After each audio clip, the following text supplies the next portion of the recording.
Welcome to another edition of Talking About the Movies, and Happy New Year. And since we're starting a new year off, why not look back at the old year one more time? Actually, two more times, because we still have to do another list after this one. But today we're taking a look at my picks for the best movies of 2022. It's been a pretty good year for movies, honestly. Not only in theaters, but in streaming as well. There was a lot of good movies that came out this year. A lot of movies to the point where when I actually put this list together, I had like a total of 17 honorable mentions on this list. And yeah, it was a pretty packed list. And it was just such a good year for movies. Like, no matter where you went, no matter which side of the spectrum you're on, the streaming spectrum or or you still go see movies in theaters, there was a lot there to be seen in 2022. And we've talked about a lot of these movies before in previous videos and previous reviews. So for this particular video, I'm going to try to keep everything short and simple. I'm not going to go into these very detailed reviews. I'm going to just get to the point and just go through, just going to be very quick on these reviews. It'll be just like my Time About the Movies reviews. We'll be very quickly on them, and we'll move on from there. So I guess before we get to the actual top 10, I will run through briefly the honorable mentions. And like I said, there are a lot of them, 17 of them. So I'm not going to, like I said, going to be quick on them. So let's start off with the honorable mentions. Before we get started, though, I should put the disclaimer out there, as I do in my usual end-of-the-year list, that I have not seen every single movie that's come out this year. I haven't seen a lot of the big Oscar contenders, mostly because most of them haven't opened around here yet. I was really disappointed that I did not get to see The Fabelmans, which is the new Steven Spielberg movie. I really wanted to check that one out. There's some other ones I didn't get a chance to look at, but there's also some recent holiday movies that came out that I did not get a chance to see. I didn't get to see Puss in Boots yet, which I hear has been getting some great word of mouth. One of the movies I was really looking forward to, I Want to Dance with Somebody, I didn't get to see, mostly because I don't think that movie would have been great, but I would have liked to see the performance of Whitney Houston by Naomi Ackie. I'll probably get to those movies as we get further into the year. Definitely we'll get to that, maybe next week, starting next week or so, but I wanted to put that out of the way before we actually got to the list here. So, like I said, to the honorable mentions we go.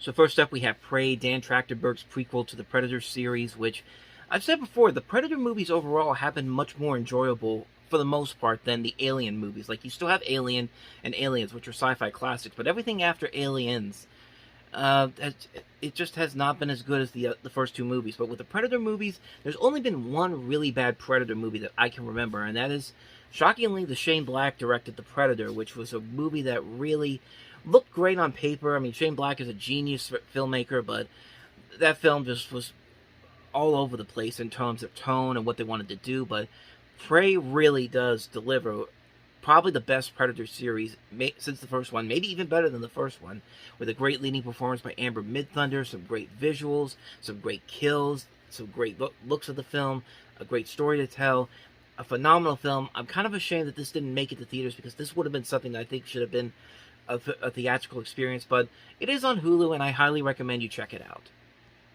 Honk for Jesus, Save Your Soul. This is a movie that came out in September, and I did not really know a whole lot about it, but I was kind of interested just in the cast alone. Regina Hall, Sterling K. Brown, two very good actors, and a story that sounds pretty good for this type of a movie they're trying to do.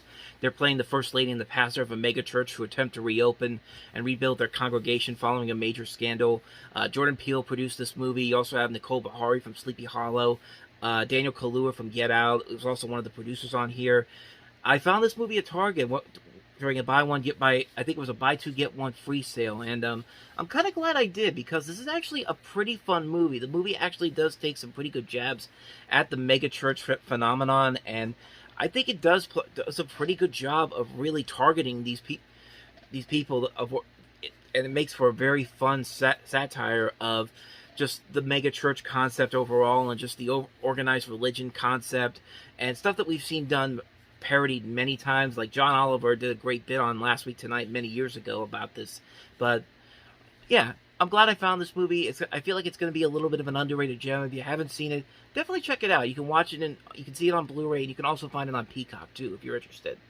Clerks 3, I love the first Clerks movie. It's one of my favorite movies of all time. Clerks 2, I like a lot. I don't think it's as good as the original. I think it goes a little too mainstream, but it still has a lot of funny moments in there that I still do really like. This one, I think, is a definite improvement over 2. It's a nice return to form for Kevin Smith as he kind of has a lot of self-references to how he made the first Clerks movie. I love the references he makes in this, especially like one of the things that really got me was how they actually include the bit about the darker ending to the original film. If you don't know the darker ending of the original Clerks, Dante was supposed to get shot by a robber after the movie was supposed to end, and that was supposed to be the end of the movie, but they cut that because they thought that was too dark for them. So, overall, a really good movie. I really enjoyed it a whole lot. I wish I would have gotten to see it in theaters, but I'm glad I saw it recently. And like I said, I think it's the second best film in the Clerks series, and definitely one of Kevin Smith's best movies, honestly. Avatar: The Way of Water. I talked about this a couple weeks ago. I said that this has a good chance of making my top 10, maybe the honorable mentions. The more I think about it, I think it fits the honorable mentions because there were a little bit more flaws that I think a lot of people don't really talk about with this, but you really do need to experience this movie on the big screen. It's really a grand cinematic experience. This is why you go to the movies, to see these beautiful worlds that they create here. And I think overall the movie is very good. I'm still waiting for them to really give me a reason why this needs to be expanded to more than just one movie. Because so far in these 2 movies, they've been good, but I don't think we're really getting a whole lot there that I think can be really explored with. I mean, for James Cameron to even make a movie that's as good as the original film after all these years, I gotta give him props for that. But I want to see more story being developed into the next couple of movies, and hopefully the next movie will deliver just that. So, Avatar: The Way of Water. Weird, the Al Yankovic story, which is a Roku exclusive, starring Daniel Radcliffe as Weird Al Yankovic. I love me some Weird Al Yankovic, so of course I'm going to love this movie. And sure enough, I really enjoyed this movie, not just because of my love for Weird Al Yankovic, but I love the fact that Al Yankovic knows how these biopics go the same directional route, that he has to make his own parody of it, and it's really, really damn funny. It's a really funny movie. Daniel Radcliffe, I think, fits the role of Weird Al so well. It's just a phenomenal movie, very funny material, great film overall. If you love Weird Al Yankovic, you're definitely going to appreciate the enjoyment factor of this movie. So, Weird, the Al Yankovic story, can't recommend it enough. Check it out. Bros, this is the movie from Billy Eichner, directed by Nicholas Stoller, Forgetting Sarah Marshall, and produced by Judd Apatow. This came out in late September, and it did not do well at the box office, and Billy Eichner went off on a lot of people because they didn't go see this movie, which I think was a little too much. I think the movie just wasn't advertised very well to people. I saw more advertisements for Smile, which came out the same day than this movie was, but after watching the movie, I gotta say, I think a lot of people really missed out on something pretty good. This is the first gay romantic comedy released by a major studio and has an openly LGBT principal cast involved. You have Eichner with Luke McFarlane. I think it is a very funny movie. It is a very well-made film. It features a lot of really good characters in here, a really good story, some great music by Mark Shaman, who's a really terrific composer. It's an overall really enjoyable film that I think a lot of people missed out on, and I think they should give it a chance because, honestly, it's a really good, well-made film. I can't recommend it enough. Definitely check it out if you can find it. Doctor Strange in the Multiverse of Madness. I've talked about this in detail before, but Sam Raimi coming into the MCU and making a Sam Raimi Doctor Strange movie in the MCU, which is pretty friggin' awesome. I think it delivers on everything that it promises. Granted, we don't get to see a whole lot of multiverses in here, but we do get to see a lot of new characters into the series, like the fact that Patrick Stewart's Professor X exists in this universe now. In the MCU universe, I should say, but that's just stuff like that's just kind of fun to watch. It's just a great film, a great dark film for the MCU, and it's Sam Raimi doing what Sam Raimi does best. I think it delivers on everything it promises and then some. Beavis and Butthead Do the Universe. Who would have guessed that Beavis and Butthead would have made the better animated space movie than Lightyear would? I mean, okay, technically this movie takes place in space for about 15-20 minutes, but it's Beavis and Butthead doing what Beavis and Butthead do best. I mean, Mike Judge really has not lost a beat in the over 30 years since Beavis and Butthead has been made, and it definitely shows in this movie. It led to a really great series on Paramount Plus, a great revival of these characters. it actually has a lot of heart to it too. Like I was really surprised by the heart that and the emotional moments that there are in this movie. Some great callbacks to the original series. It's just a movie that just works on so many levels. Fantastic film. Beavis and Butthead do the universe. Can't recommend it enough. 3,000 Years of Longing, George Miller's latest film that was completely looked over by critics. It didn't even make back a third of its budget, which is a shame because it is a ton of fun to watch. It's a well-made film. Idris Elba is great in this, playing the genie. Tilda Swinton is great in here as well. The movie has this unique visual flair that just screams out George Miller. Like, when you think of George Miller, this is the type of movie you think of. And I just think the movie wasn't advertised advertised very well at all. Like, kind of like with Bros. Like, I barely saw any promos for this. I only saw a couple of trailer for it once, and that's about it. But I'm glad I found this movie when I did because it's really good. It's a very visually pleasing looking film. I think it's it's going to be one of his most underrated movies, no question about it. If you haven't seen 3,000 Years of Longing and you love what George Miller usually brings to the table, you're going to love this movie. Definitely check it out. Top Gun Maverick. You might be surprised by this because I've been seeing this a lot in people's top 10 lists. It made my honorable mentions list. It is still one of the best movies of the year, no question about it. And kind of like with Avatar: The Way of Water, it's a movie that I did not think was going to be anywhere near as good as it ended up becoming, considering that this is a movie that's coming out over 30 years after the previous movie, and there was just no reason to think that this was going to be any good, considering how other sequels of this type have usually fallen flat. But much to my surprise, it actually did turn out to be a pretty damn good movie. Tom Cruise is great in here. I think the movie overall acknowledges the fact that the first movie is not a classic by any means. It has a lot of stupid, silly moments, and it acknowledges that too. I think the movie is well aware that that the first movie is definitely a product of the 80s, a good product of the 80s, but it's definitely of the time period. And I think this movie is something that you can watch anytime you want to. It feels more fluent than the previous film does, but it feels like a love letter to the original film while also kind of mocking it at the same time. That's what I really like about it. And Tom Cruise, man, I mean, you gotta admire his spirit and the fact that he's able to do this. Like, he still believes very much in the theatrical movie process, that he keeps doing these stunts and these amazing things that really, like, anytime he makes a movie now, that's going to be on my list easily. I can't wait to see what he does with the next Mission Impossible movie. And I'm really glad that this movie turned out pretty well. Top Gun Maverick. The Bad Guys. DreamWorks Animation coming back after a pretty bad 2021 with Spirit Untamed and the Boss Baby Family Business. This was a nice return to form for them with a very stylistically animated film. A very funny film with a great cast led by Sam Rockwell. Based off of a children's book. I can't remember who wrote the book, but it's a very well-made animated film, and it just shows you what the future of DreamWorks Animation looks like, because it looks something very different from what we're used to seeing from them as a studio, and it's very visually pleasing, it's very funny, a great story to tell, a very fun concept. It's a really well-made film. Like I said, I haven't seen Puss in Boots yet, but I keep hearing that's great as well, and it has its own, and that movie also kind of has its own unique style, very similar to something like Into the Spider-Verse over at Sony, so I'm really optimistic to what DreamWorks Animation can bring going into the future, and The Bad Guys was the perfect starting point for this new pathway that they've got planned. Nope, Jordan Peele's latest movie. Not quite as good as Get Out or Us, but it is a very well-made film. It's a very visually pleasing film. It's Jordan Peele still doing what Jordan Peele does best. Daniel Kaluuya, Keke Palmer give these great performances in here. There's still that tense factor that you get from Peele's movies. A very nice visual look of the film. It's just a wonderfully made film. It's a movie that keeps you invested in what's going to happen as the movie keeps going on.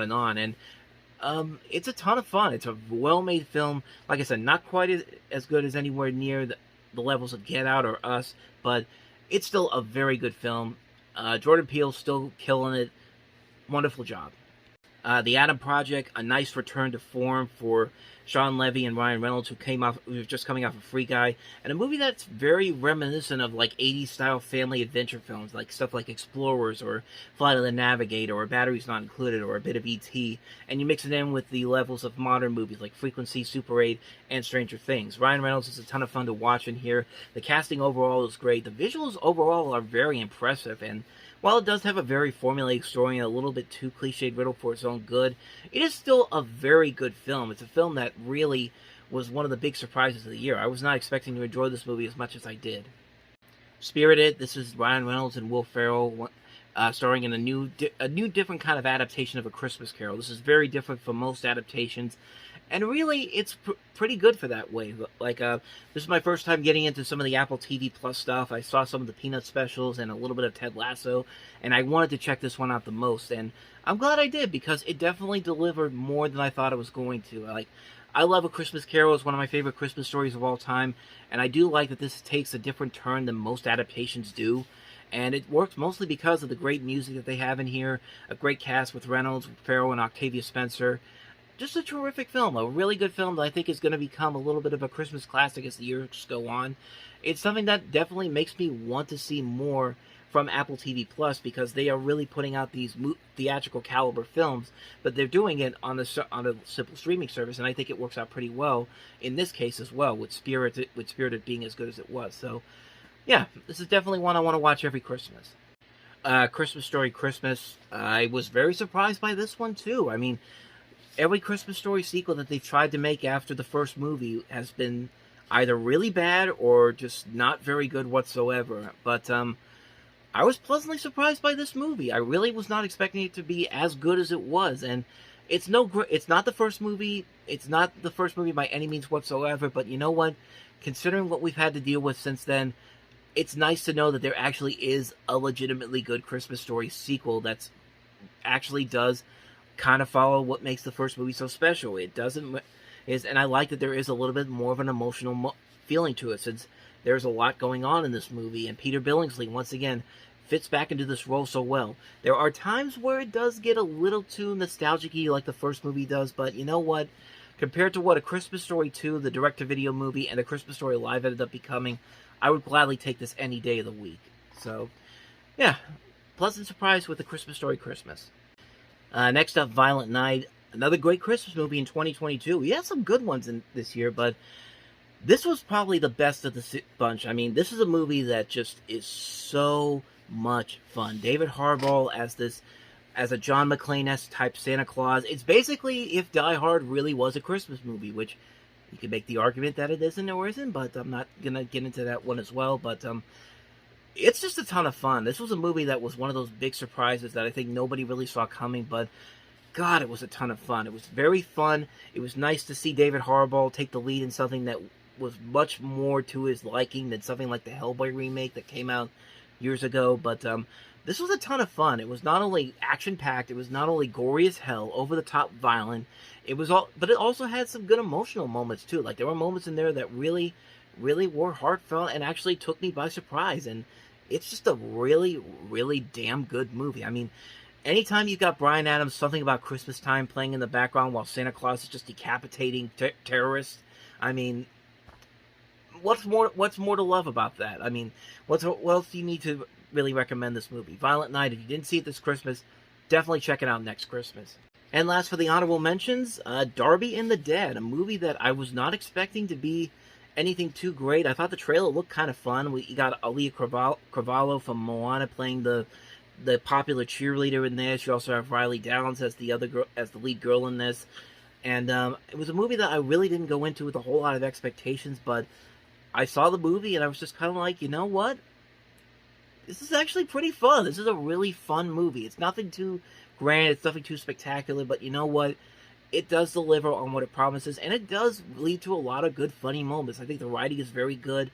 The premise is very good. It's a movie that's one of the year's biggest surprises. It came very late in the year. I'd highly recommend it. If you haven't seen it, you really should check it out, because I think it is one of those little surprises I think would have a great cult following in the years to come. So, that's Darby and the Dead. So those are my honorable mentions.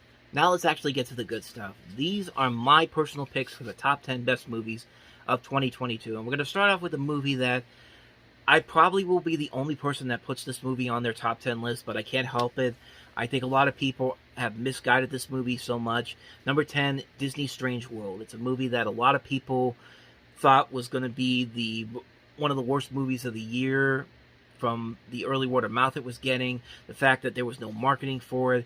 I went into it with a little bit of a lower expectations for, and when I came out of it, I hated Bob Chapek even more for the fact that he didn't even bother to promote this movie. Like, how do you not promote a Disney animated film on Thanksgiving weekend where it's easily going to make a ton of money if you put the right marketing into it? But unfortunately, that's not the case, and sadly, this movie bombed. And I say sadly, truthfully, because this really is a really good movie. It's a movie that I went into it really hoping it was going to be great, but knowing that there was a good chance it wasn't going to be, and it exceeded a lot of my expectations. I thought the animation was fantastic. I thought these worlds that they created were very nicely done. From the opening song of the movie, I was hooked in. Like, I was ready to go. I like these characters a lot.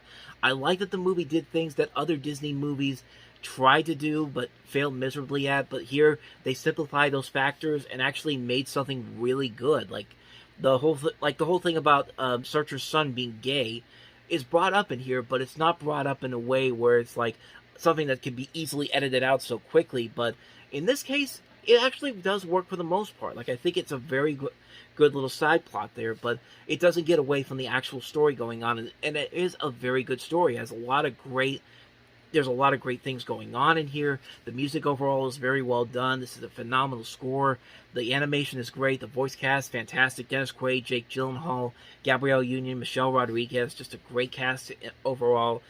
It's a really fun movie, and I really do think that this movie is going to have that cult following, something like Atlantis or Treasure Planet had. And 10 years from now, 20 years from now, we're actually going to be looking at this and going, you know, this movie actually was a lot better than we gave it credit for. And I hope that is the case, because it really is that. It's a movie that is a lot better than I think people gave it credit for.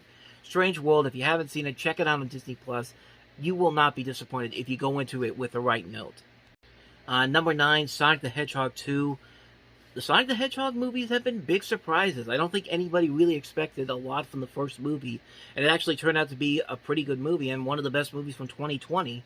And now you have here one of the best movies from 2022. It's a movie that really ups the ante. It delivers a lot more fan service than the first movie does, and it's a ton of fun. It's a ton of fun seeing Tails and Knuckles being brought into here. Jim Carrey is once again having a ton of fun playing Robotnik. Ben Schwartz once again fits the role of Sonic very well. It works for the most part. There's a part in the middle where it does lag a little bit, but it's not too long, and it doesn't really ruin the flow of the film. This is a ton of fun. I really enjoyed this movie a whole lot. I'm really looking forward to checking it out again soon in the future, and I'm really excited to see what they'll do for the next movie, because it looks like they're building this world by bringing in more characters from the video games, and I'm really excited to see what they do with the next couple of movies, the next movie they do, I should say. But Sonic the Hedgehog 2, proof that video game movies can actually be really good if you give it to the right people. Number 8, Jackass Forever. The Jackass guys, they will always make me laugh, and even after all these years, they still can be really funny in this movie. But not only that, they can bring in these new guys that can live up to what they did before, and can still deliver a lot of laughs that would work for a reboot series, which apparently they're going to do with these new new cast members, I should say, that they have in here. And the stunts are still very funny. It's a nice return to form for the cast. It's just a great film overall. Just a ton of fun to see these guys on the big screen once again. And even if we don't get this reboot series, it was just nice to see this movie on a big screen, like seeing the high caliber stunts that they do in these movies once again on a big screen. And they even do callbacks to the original films and the TV series, and it was nice to see. It was like one last time with all these guys once again, and I really enjoyed it a whole lot. Jackass Forever, just a ton of fun. Number 7 on my list, Guillermo del Toro's Pinocchio. 2022 had a lot of Pinocchio movies, and most of them were not very good. The Pauly Shore one, the Disney one with Robert Zemeckis, that one we'll delve into in the next video, which will be the worst of the year, which you can pretty much tell where that's going to be.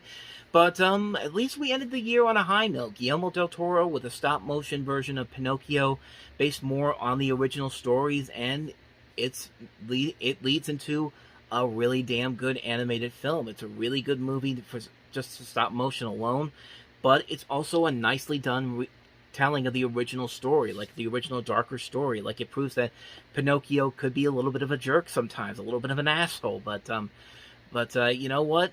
It's a very good film. It's a very solidly made movie. The animation is fantastic. The music is overall great. And it's just a phenomenal, phenomenal movie. And considering the year that we had for movies around Pinocchio, it's not surprising that Guillermo del Toro made the best one, and you can watch it right now on Netflix, and you probably should, because it is pretty damn amazing.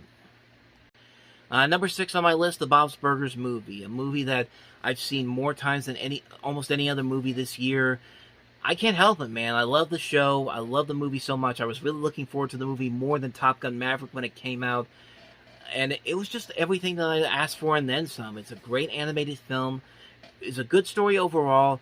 Just some great music all around. I mean, Sunny Side Up Summer was the song of the summer for me. It was the song that I listened to more than any other song that came out that summer. I think there was a point where 2+ months, for 2.5 months, I was listening to that song at least once a day. Like, it was a song that got in my head, and I never got tired of it. I still never get tired of listening to it. How much do I love the movie so much? I actually made the damn musical instrument from the movie, and I've actually done videos to show how I made this. So that just goes to show you how much I love the movie, and you can tell it works. But yeah, it's the movie I enjoyed the most. It's a movie I've seen over and over again, and really, I enjoyed the movie a lot. I really enjoyed it a lot, and what more can I say about it? The Bob's Burgers movie. I think it delivered everything I could have asked for and then some. Number 5 on the list, Glass Onion, a Knives Out mystery. Knives Out was one of my favorite movies of 2019, and so naturally I was very excited to see what Rian Johnson brings to the table for the next movie, and he not only delivers a movie that's as good as the original, but I think it's actually a little bit better than the original. Like, Daniel Craig has really made this but not blank character his own, and anytime he does a movie like this, it's hard not to get excited about it and seeing the cast that he's going to work with. And I mean, this movie does have an incredible star-studded cast to it. I mean, Edward Norton, Janelle Monáe, Kathryn Hahn, Leslie Odom Jr., Kate Hudson, Dave Bautista, Jessica Henwick, Ethan Hawke is in here, Hugh Grant is also in here, Joseph Gordon-Levitt, Angela Lansbury in one of her last roles, Natasha Lyonne, Kareem Abdul-Jabbar. I mean, just a great cast, but Daniel Craig really is the centerpiece of this movie, and it's just, anytime that they make these movies now, I'm going to be very excited to see what happens next. I want to see more adventures with but not blank. I mean, he's just such a great character, and Daniel Craig, like I said, makes it his own. Outstanding film, phenomenal film, one of the best sequels I've ever seen, honestly. Like I said, it actually surpassed the greatness of the first movie by a lot, and I really like the first movie a lot. I really do want to see what more they can do with this character and these stories that they have, so I'm definitely really excited to see where they go from here from this point on. Number 4 on my list, Black Panther: Wakanda Forever. A movie that slightly was a little bit better than the first movie, and I really love the first movie a lot, but the fact that they had so much going against them, the fact that Chadwick Boseman died, they had to create a new story without him involved, and the way that they did it in this movie, I thought they did a very good job for the most part. I think there was a lot there that really, when they pay tribute to Chadwick Boseman, it's the best thing about the movie. It gets you in the heart, it gets you in the feels, it's just a great, there's a lot of great emotional moments like that. The story overall is very well done. I like the addition of Namor in this movie, and I like Shuri's progression in the movie. Letitia Wright does a very good job carrying this movie on her own. Angela Bassett gives a great performance that it's probably going to win her an Oscar, and I wouldn't be surprised if it doesn't, because it was a great performance as the Queen in this. And just the cast overall, it's a ton of fun. It's a well-made film. It definitely delivers on everything that made the first movie so special, and then some, too. You know, Phase 4 was very uneven, but you know what? There was a lot of good that came out of Phase 4. Some of the TV series were great. Spider-Man No Way Home, Doctor Strange in the Multiverse of Madness. I like Thor: Love and Thunder, but I can agree with the criticisms that most people have of them. And Black Panther: Wakanda Forever. I think most of these movies and TV shows actually did work, but I'm not going to argue that Phase 4 was very disjointed, and it definitely showed in some of the ways. But I think that mostly had to do with the effects of the COVID pandemic. But I am very curious to see where they go from here with Phase 5 and the series, starting with Ant-Man and the Wasp. But in terms of Black Panther: Wakanda Forever, at least it ends Phase 4 on a much positive note. It's definitely one of the best movies of the year. Number 3, Disney Pixar's Turning Red, my favorite animated movie of the year, and just another reason to hate Bob Chapek, because he thought that this movie wasn't cinematic enough, but movies like Lightyear apparently were cinematic enough, and look at how well that turned out. We'll get to that one a little bit later on, but yeah, Turning Red was such a great movie. It's a movie that was just so funny, so chaotically animated, so very well done, just all around. It was one of my most anticipated movies of the year before, and it definitely delivered on everything I could have asked for and then some. It's a wonderful film, a very nice film, very funny film. Can't recommend it enough. Turning Red, definitely check it out. Number 2 on my list, Everything Everywhere All at Once. Just really the best multiverse movie that came out in 2022, and it was produced by Anthony and Joe Russo of who did the Avengers movies and are part of the Marvel Cinematic Universe. So that's one thing going for them. I mean, just a great cast overall, led by Michelle Yeoh, who gets a chance to shine in this movie. You have Stephanie Hsu, Ki-Hoo Kwan from Indiana Jones, Jenny Slate, Jamie Lee Curtis, James Hong, Harry Shum Jr.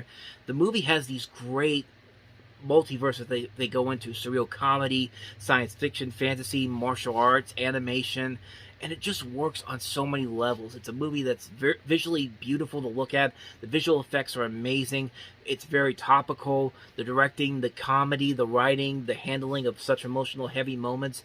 It's just a fantastic masterpiece on so many levels. And for these two directors, Daniel Kwan, Daniel Scheinert, I'm really excited to see where they go going forward, because I think these guys could have the potential to become the next great directors of this generation. And it's one of the best movies of the year for a number of reasons. You can definitely see why. It's a film that's fantastic on so many levels.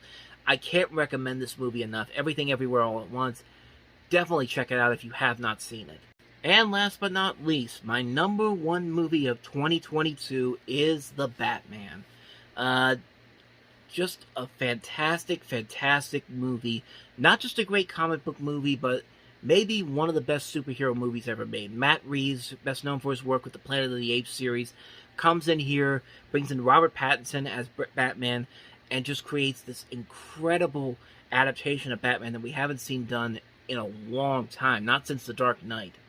It's a Batman movie that's dark and grisly. It definitely has elements and homages to movies like Seven and The Godfather. I mean, this isn't an R-rated movie. It's a PG-13 movie, but it comes really close to becoming an R-rated film. They get away with a lot of heavy, violent imagery, but it never feels like they were being told to push back, and they can go as far as they can to make it go.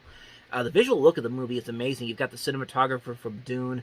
The production design of Gotham looks like an amalgamation of Chicago and New York City, creating this nice-looking Gotham City. The camera work is played out very well. There's a great scene early in the movie where somebody's talking on the phone in a darkly lit room watching television, and there's nobody behind him at first, but then you see that there's somebody behind him as he walks away, and it's just the way that happened. I jumped the first time that happened. That was legitimately scary for me. But, Robert Pattinson really has evolved since the Twilight movies. I think we're finally starting to see that the Twilight movies really was devoid of all these actors' talents, because, Robert Pattinson has turned out to be a great actor. Kristen Stewart's turned out to be a great actress. Anna Kendrick from that series became a great actress. Taylor Lautner but Pattinson's just pitch perfect as Batman. Like, I love how most of the time he's talking in this kind of ASMR sounding role, like he's talking softly, but his approach to play this almost kind of like I said, ASMR. He's mostly talking softly and quietly while doing the scuffy Batman voice, and it works. And I like how there's a difference between his Batman and his Bruce Wayne. Not to say that his Bruce Wayne was bad, but when he plays Bruce Wayne, he does a commendable job, but when he's Batman, he's great. I really like that the movie explores more of the detective aspect of Batman and how he's able to solve these mysteries in this case. You also have a really good cast that includes Zoe Kravitz as Catwoman, Andy Serkis as Alfred, Paul Dano as the Riddler is overall very good. Colin Farrell playing the Penguin is great. Jeffrey Wright as James Gordon. But honestly, the best performance of the movie to me was a very small performance by John Turturro as Carmine Falcone. And this is a role that should have been nominated for Best Supporting Actor, and I don't think anybody's going to nominate him this year, which is a damn shame, because he's giving this great, somber performance while still carrying those Turturro mannerisms that we've come to expect from him. He's not getting a lot of footage shown in the trailers for this movie, but when he plays this role, he knocks the performance out of the park, and I really hope that people realize that this performance should have gotten nominated for the Academy Award. Like, I don't care who's probably going to be nominated for Best Supporting Actor and who ends up winning. This should have been in there as one of the top 5 best performances of the year. It's just like, it should have been nominated. But yeah, there are a lot of flaws to the film as well. But honestly, this is the movie that I will remember as one of the best movies of the decade. We'll be talking about this movie as one of the best of the decade when we get to 2030. and it really is a towering achievement. One of the best Batman movies ever made, one of the best superhero movies ever made, one of the best movies of the decade, one of the best movies of the year. Just a phenomenal, phenomenal film. Dark, gritty, violent, not afraid to break boundaries. Matt Reeves delivering another home run of a movie. The Batman's just the best movie of the year, plain and simple. So there you go. That's my list of the 10 best movies of 2022. If you want to see a recap of this, check out the end of the video. I'll put the list there, and as well as the honorable mentions. But that's going to do it for this edition of Talking About the Movies. Next time, we're going to talk about the worst movies of 2022. So thank you for watching. If you want to put your own list in the comments below, let me see them. I want to know what you have to say. But if you like this video, hit the like and subscribe button, and I'll see you guys next time for the next video. So, again, thank you for watching. I hope you enjoyed, and I'll see you next time. Until then, take care.